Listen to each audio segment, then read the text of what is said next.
Selamat pagi Ibu, Bapak, Saudara, anak-anak yang dikasihi Tuhan. Bagaimana kondisi keadaan pagi hari ini? Tentu kita semua berharap bahwa pagi hari ini kita masih diberi kesempatan oleh Tuhan berbakti, menundukkan diri di bawah kaki Tuhan, bersama-sama belajar memahami akan karya dan kehendak-Nya. Kita akan bersama memulai persekutuan doa pagi hari ini. Kita angkat pujian dari Kidung Jemaat 402 bait yang pertama dan ketiga, Kuperlukan Juru Selamat.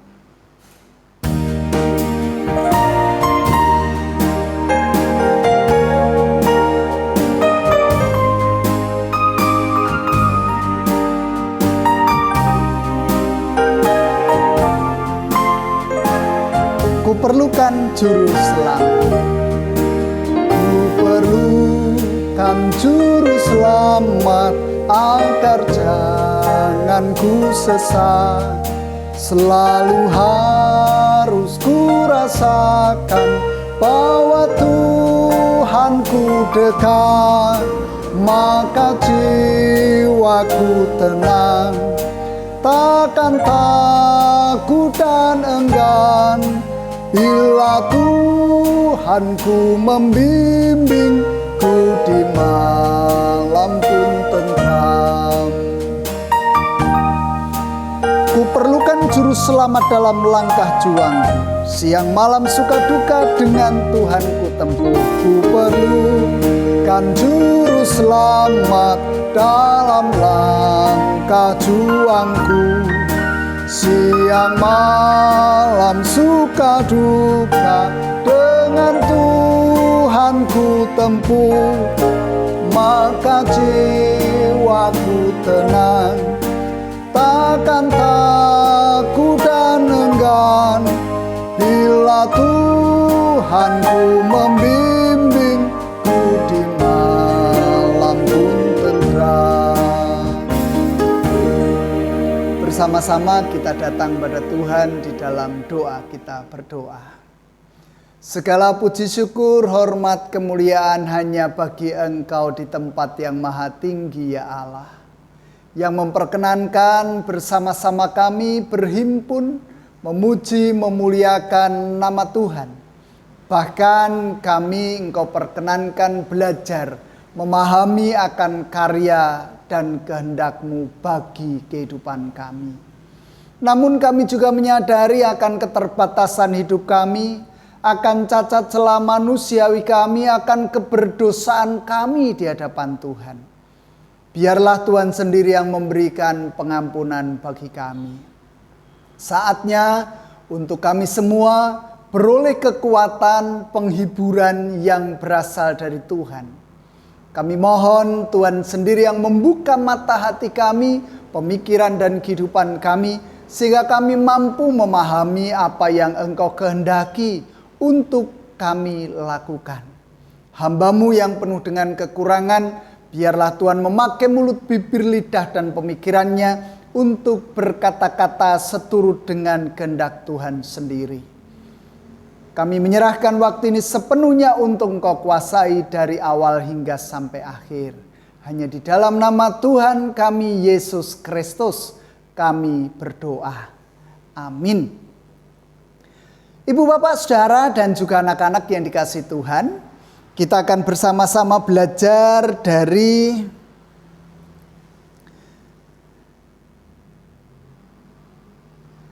Mazmur 27 ayatnya yang ke-13. Mazmur 27 ayat yang ke-13 atau baitnya yang ke-13. Dikatakan di sana, sesungguhnya aku percaya akan melihat kebaikan Tuhan di negeri orang-orang yang hidup. Saya ulang, sesungguhnya aku percaya akan melihat kebaikan Tuhan di negeri orang-orang hidup. Saudara-saudara yang dikasihi Tuhan, yang pertama yang perlu kita mengerti, kalimat di negeri orang-orang yang hidup. Siapakah orang-orang yang hidup itu? Tentu saya beserta dengan ibu bapak saudara juga anak-anak semuanya. Kita semua memiliki kehidupan. Tetapi yang menjadi pertanyaan, kehidupan yang seperti apa? Orang yang hidup itu berani melangkah. Orang yang hidup itu penuh dengan optimisme. Orang yang hidup itu berani berjalan di dalam mengatasi setiap persoalan. Orang yang hidup itu adalah orang yang bersandar dan menyerahkan seluruh keberadaannya ke dalam genggaman tangan kuasa Tuhan. Itu artinya orang yang hidup adalah saya, saudara, dan semuanya yang mempercayakan diri kepada Tuhan. Dan yang kedua, ada kalimat aku percaya akan melihat kebaikan Tuhan. Menurut saudara, jujur nih, katakan, kebaikan Tuhan itu yang seperti apa? Saudara-saudara, kita memahami kebaikan Tuhan adalah segala sesuatu yang bernada positif, yang bernada membangun, yang bernada baik untuk kehidupanku. Baik, saya merasakan kebaikan Tuhan saat saya diberi kesehatan sepanjang hidup saya. Baik itu kalau saya tidak perlu harus pergi ke dokter setiap saat. Baik itu kalau saya bepergian tidak perlu harus pakai rapid test. Baik bagiku itu ketika aku menikmati hari-hari dengan tenang, santuy. Baik itu kalau aku tidak merasakan kegalauan, tidak merasakan kegetiran, tidak merasakan penderitaan, tidak merasakan persoalan-persoalan yang terus menimpa kehidupan kita. Kita mengatakan itu baik. Baik loh Tuhan itu. Sehingga setiap kali yang kita mohonkan kepada Tuhan adalah persoalan-persoalan yang mengakibatkan kita tenang, damai, sejahtera dalam tanda kutip secara manusiawi. Pagi hari ini kita hendak belajar dari seorang tokoh. Dan tokoh itu bernama Fanny Crosby. Fanny Crosby dilahirkan pada tanggal 24 Maret 1820. Dia juga menjadi bagian dari orang yang hidup. Tetapi ada satu hal. Bagaimana dia merasakan dan melihat kebaikan Tuhan dalam hidupnya. Fanny Crosby ketika lahir 6 minggu kemudian dia mengalami kebutaan. Total. Bukan kesalahannya sendiri, bukan kesalahan orang tuanya, tetapi kesalahan dokter yang ketika itu memberikan obat kepada dirinya. Sehingga mengalami kebutaan. Di dalam perjalanan kehidupannya setelah dia umur 1 tahun, dia harus ditinggal oleh orang tuanya laki-laki, bapaknya. Kita tahu saudara, dalam keberadaan kehidupan kita yang menganut sistem kekerabatan patriarkat, tentu ketika seorang laki-laki hilang dari keberadaan kehidupan kita, semuanya akan merasakan persoalan. Seolah-olah tidak ada pegangan lagi, seolah-olah tidak ada harapan lagi. Sehingga dalam menjalani hari-hari panjangnya, si Fanny Crosby ini diasuh oleh neneknya yang bernama Eunice.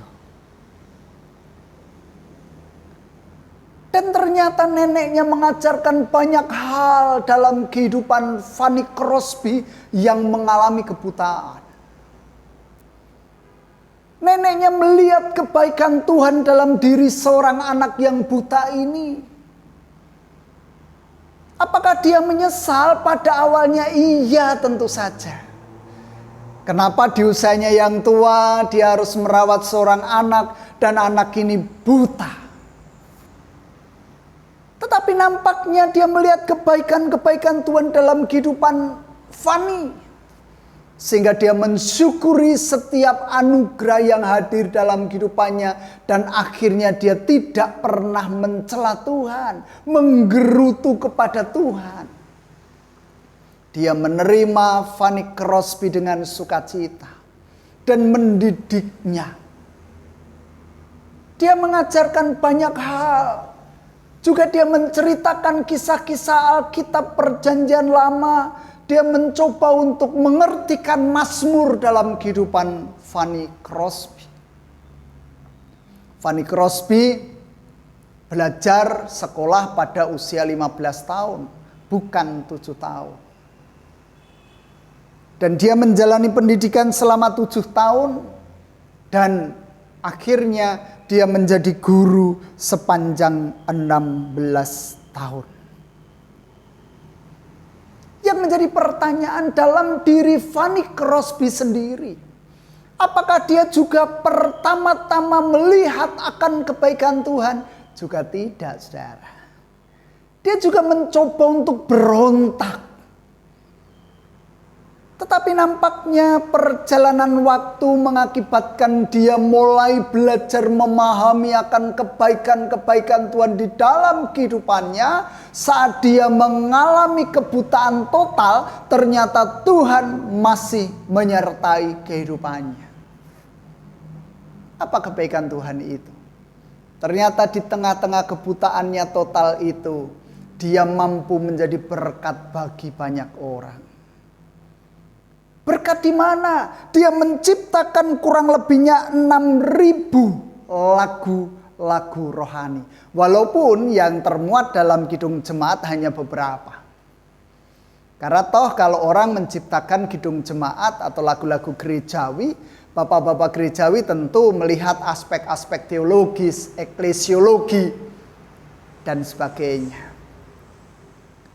Dan Fanny Crosby ini adalah orang awam. Sehingga dia menciptakan lagu-lagu sesuai dengan keberadaan kehidupannya yang tidak pernah menyembunyikan kondisi hidupnya. Termasuk yang baru saja kita nyanyikan, Kidung 402. Kenapa dia mengatakan ku perlukan juru selamat agar jangan ku sesat? Itulah kondisi seorang yang buta. Orang yang buta memerlukan penuntun. Memerlukan tongkat, memerlukan jalan yang bisa ditempuh dengan baik.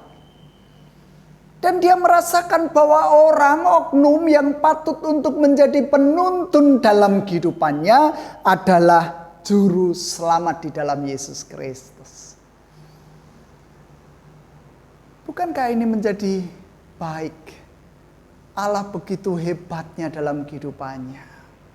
Ketika dia mampu menciptakan lagu-lagu yang sesuai dengan keberadaannya, tetapi juga membangun iman jemaat. Bahkan ketika dikatakan ku perlukan juru selamat dalam langkah juangku, siang malam suka duka dengan Tuhan ku tempuh. Buta identik dengan kegelapan. Tetapi dia produktif menciptakan semuanya itu. Dia melihat Tuhan tetap baik bagi hidupnya. Karena toh di dalam kebutaannya, Tuhan masih berperan serta. Di tengah kebutaannya ternyata dia masih mampu memberikan sesuatu yang bermakna bukan hanya untuk dirinya sendiri. Bukan hanya untuk neneknya yang mengasuhnya, bukan hanya untuk ibunya yang melahirkan. Tetapi untuk banyak orang termasuk saya, saudara, bapak, ibu, dan anak-anak. Dan kalau seperti itu yang terjadi, tentu kita diingatkan. Ini loh, orang yang mengalami kebutaan sejak 6 minggu setelah kelahiran. Orang yang mengalami kebutaan tentu akan mengatakan di mana baiknya Tuhan. Sudah buta, bapaknya meninggal ketika dia usia 1 tahun. Seorang tokoh yang mungkin diidolakan. Seorang tokoh yang menjadi kaca, cermin dalam hidupnya. Tokoh yang mampu dibangga-banggakan. Di mana baiknya Tuhan. Tetapi toh melalui kebutaan dan jalan kehidupannya, dia masih mampu melihat kebaikan-kebaikan Tuhan. Tentu pelajaran bagi saya, ibu, bapak, saudara, dan anak-anak. Kita yang masih diberi kesehatan, mampu melihat, mampu berjalan dengan baik. Walaupun memang banyak persoalan yang kita hadapi. Semakin tua tidak semakin sehat. Semakin tua semakin tidak enak, tidak nyaman. Semakin hari semakin ada banyak kekacauan yang kita hadapi. Di tengah-tengah kehidupan bangsa yang seperti sekarang ini. Di tengah-tengah pandemi kadangkala orang tidak ngayem-ayemi tetapi menakut-nakuti. Misalnya saja nanti kalau ada vaksin, orang harus dicap pakai tanda tertentu, lalu nanti dipasang chip. Chip itu dari setan karena angkanya 666, kita menjadi takut. Kita menjadi galau. Tetapi kembali, ayo. Tuhan beserta dengan kita kok. Tuhan selalu menopang kehidupan kita kok. Tuhan selalu menjagai kita kok. Tuhan memberikan kekuatan kepada kita kok. Kita beda dengan Fanny Crosby. Di tengah-tengah keberadaan kehidupan kita, ayo kita tetap bisa melihat kebaikan-kebaikan Tuhan. Di tengah pandemi yang masih terus berjalan ini, ayo kita melihat kebaikan-kebaikan Tuhan. Kalau nanti pada tanggal 5 kita akan memulai ibadah perdana, kita juga melihat itulah kebaikan Tuhan bagi hidup kita. Kalau toh nanti kita evaluasi lagi, oh ternyata tanggal 12 kita tidak bisa lagi berimpun di gereja, kita harus melalui rekaman YouTube. Ayo kita nikmati itu. Karena bagaimanapun juga Tuhan tidak akan pernah meninggalkan kita. Tuhan akan terus-menerus memberikan kekuatan bagi kita untuk menjalani hari-hari pemberiannya dengan baik. Kita setia, maka Tuhan akhirnya juga akan memberikan mahkota kehidupan itu bagi setiap kita. Dan kita akan terus berharap, tidak pernah berhenti, jangan pernah jemu, memohon Tuhan membebaskan kita, memberi jalan keluar yang terbaik untuk kita. Mengatasi setiap persoalan, masalah hidup, pergumulan dengan baik. Tuhan beserta dengan saya, ibu, bapak, saudara, dan juga anak-anak. Amin. Satu teduh untuk kita.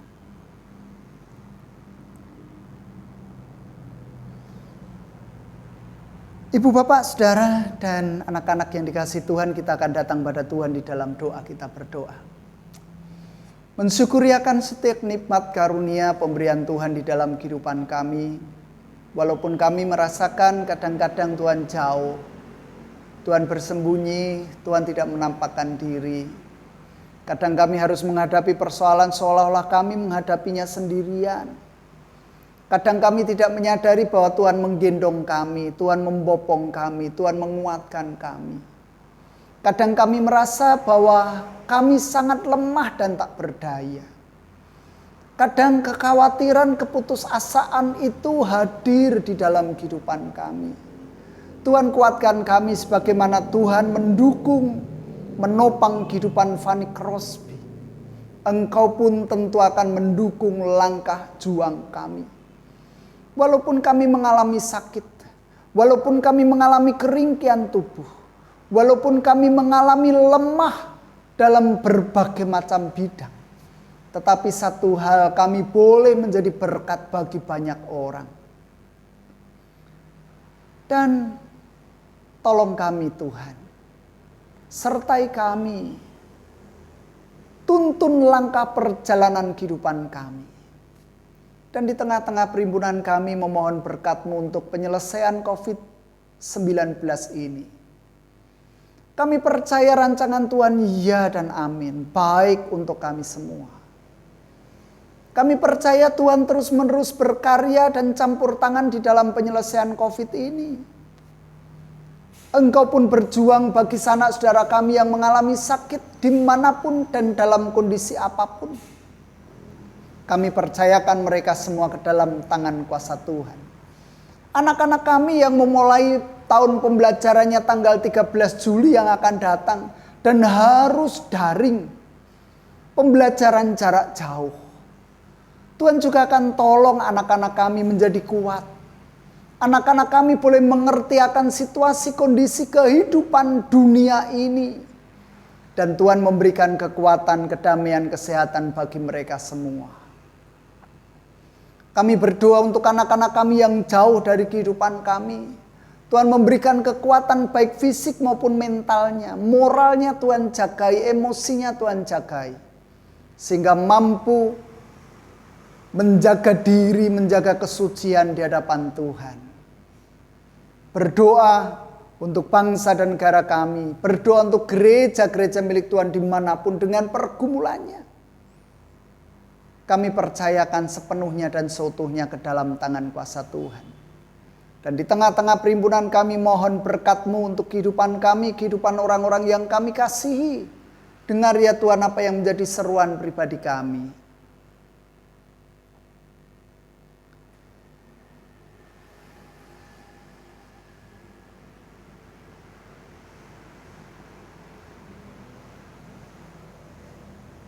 Inilah syafaat-syafaat kami. Mohon ampun akan setiap dosa, pelanggaran, kesalahan kami selama kami berhimpun. Dan kami boleh mengakhiri persekutuan doa ini dengan damai sejahtera yang berasal dari Tuhan. Hanya di dalam nama Tuhan kami Yesus Kristus, Juru Selamat kami yang hidup, doa permohonan ucapan syukur ini kami naikkan. Amin.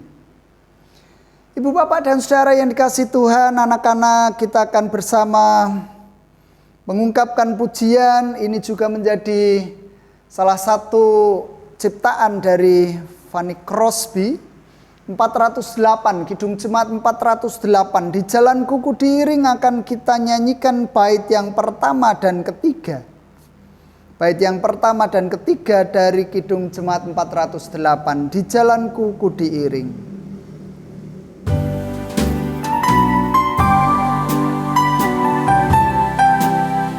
Di jalanku ku diiring.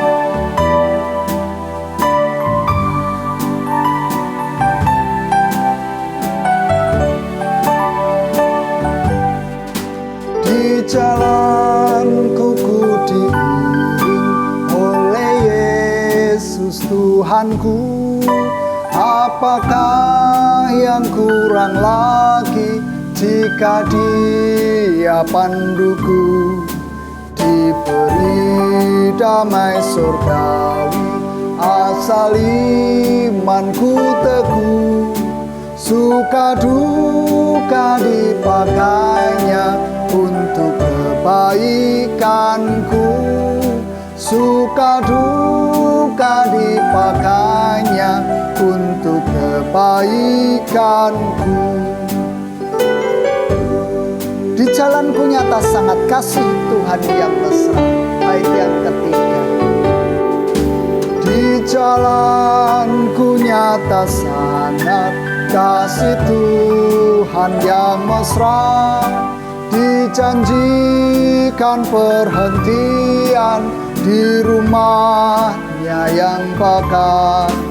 Jika jiwaku membumbung meninggalkan dunia, ku nyanyikan tak hentinya kasih dan pimpinannya. Ku nyanyikan tak hentinya kasih dan pimpinannya. Salam sehat, terus berjuang. Tuhan memberkati saya dan saudara semuanya. Amin.